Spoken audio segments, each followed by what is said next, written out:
Good morning students. आज के video lecture में हम पढ़ेंगे पेनिसिलियम की इकोनॉमिक इम्पॉर्टेंस अथवा आर्थिक महत्व। आप पेनिसिलियम की सामान्य जानकारी प्राप्त कर चुके हैं। यह देख चुके हैं कि यह एक मृतोपजीवी अथवा सैप्रोफाइट के रूप में अपना जीवन व्यतीत करता है। यह बात ध्यान रखिए कि जब भी कभी हम इकोनॉमिक इम्पॉर्टेंस पढ़ते हैं तो हम उस ऑर्गेनिज्म के द्वारा की जाने वाली यूज़फुल तथा हार्मफुल दोनों ही एक्टिविटीज़ का अध्ययन करते हैं।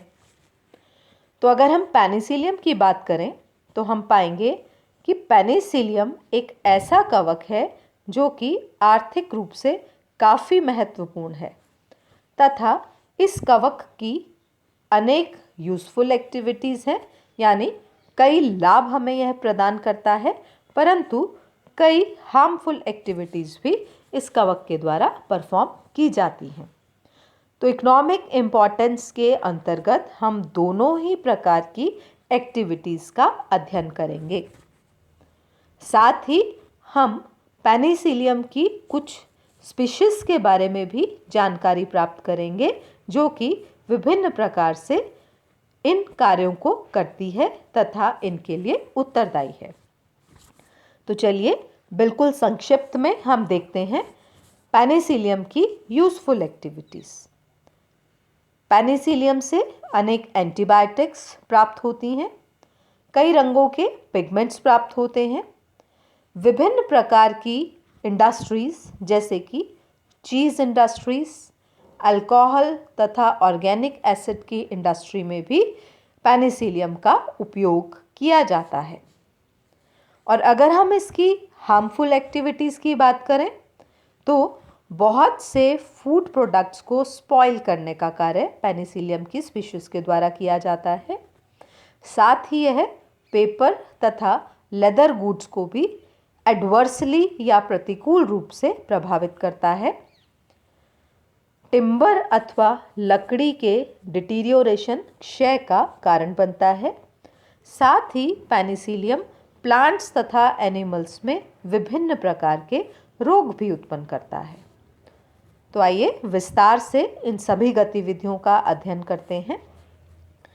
सबसे पहले हम बात करते हैं एंटीबायोटिक्स की तथा पेनिसिलियम कवक से कौन कौन सी एंटीबायोटिक्स प्राप्त होती हैं उस लिस्ट की। तो आगे बढ़ने से पहले मैं आपको एंटीबायोटिक का अर्थ समझा दूं। एंटी का अर्थ होता है अगेंस्ट अथवा विपरीत, बायोटिक का अर्थ होता है जीवों के। तो एंटीबायोटिक ऐसे केमिकल्स हैं जो कि कुछ विशिष्ट माइक्रो ऑर्गेनिजम्स या सूक्ष्म जीवों के अगेंस्ट कार्य करते हैं, अर्थात उनकी वृद्धि को रोक देते हैं। सर्वप्रथम खोजी गई एंटीबायोटिक पेनिसिलिन पेनिसिलियम नामक कवक से ही आइसोलेट की गई थी, प्राप्त की गई थी, और यह इतिहास की एक बहुत ही क्रांतिकारी खोज थी। यह एक चमत्कारी दवा के रूप में खोजी गई थी, इसीलिए पेनिसिलिन को वंडर ड्रग भी कहा जाता है। पेनिसिलिन की खोज से पहले सेकेंड वर्ल्ड वॉर के दौरान तथा वैसे भी सामान्य जीवन में कोई छोटा सा घाव भी मृत्यु का कारण बन जाता था। इसका किसी प्रकार का इलाज संभव नहीं था। कोई भी घाव बैक्टीरिया तथा अन्य माइक्रो ऑर्गेनिजम्स को अपनी ओर आकर्षित करता था तथा घाव के गंभीर होने की वजह से व्यक्ति की मृत्यु तक हो जाती थी।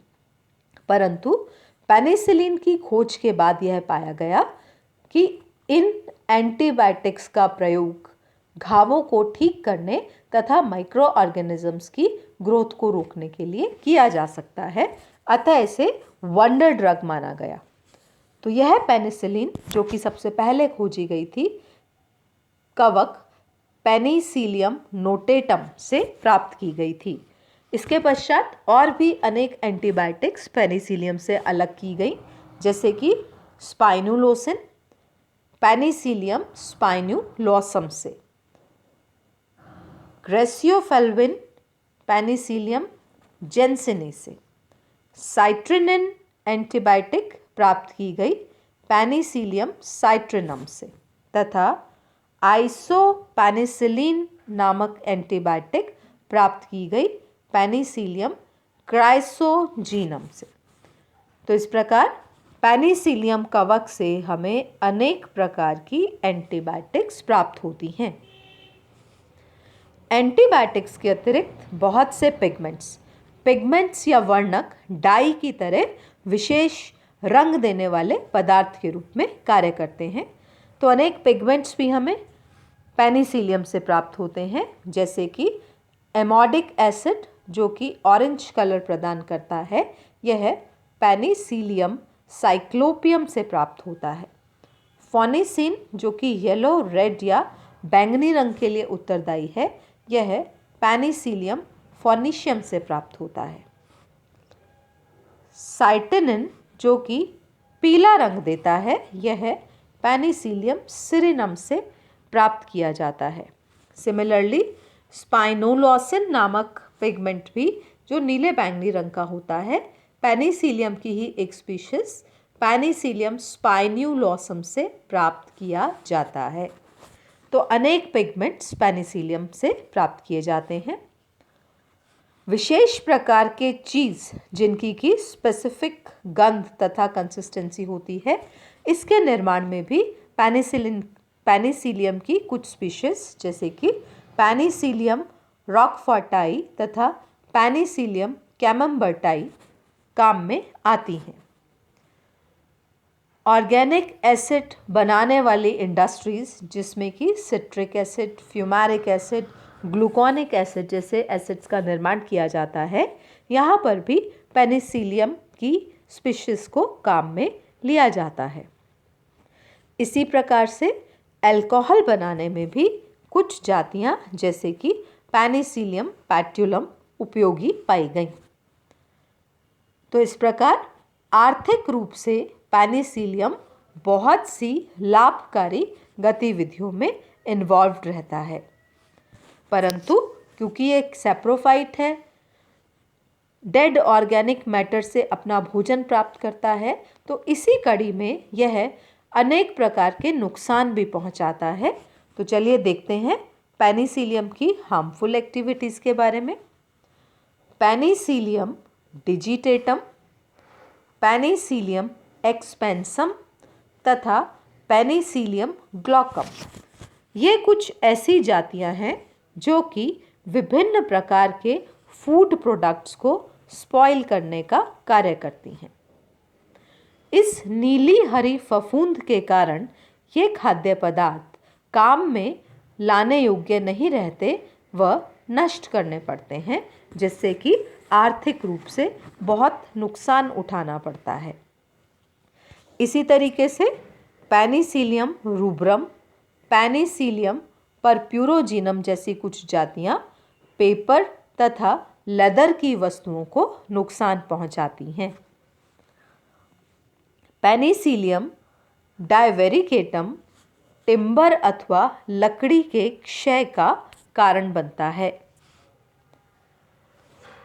सिमिलरली पेनिसिलियम की जातियां प्लांट्स तथा एनिमल्स में रोग भी उत्पन्न करती हैं, जैसे कि सब्जियों तथा फ्रूट्स में कॉमनली पाए जाने वाला रोग जिसे कि सॉफ्ट रॉट अथवा मृदु विगलन के नाम से जाना जाता है।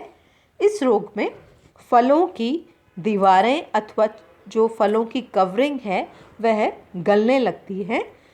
इसके लिए भी पेनिसिलियम की कुछ स्पीशीज रिस्पॉन्सिबल हैं, जैसे कि पेनिसिलियम इटैलिकम तथा पेनिसिलियम डिजिटेटम सॉफ्ट रॉट उत्पन्न करती हैं। एनिमल्स में भी पेनिसिलियम पेनिसिलोसिस नामक रोग उत्पन्न करता है। तो इस प्रकार यह एक ऐसा कवक है जो कि अनेक हानिकारक तथा साथ ही अनेक लाभदायक गतिविधियों में भी इंक्लूडेड रहता है। अतः पेनिसिलियम की इकोनॉमिक इम्पॉर्टेंस में हम दोनों ही प्रकार की गतिविधियों का अध्ययन करते हैं। धन्यवाद।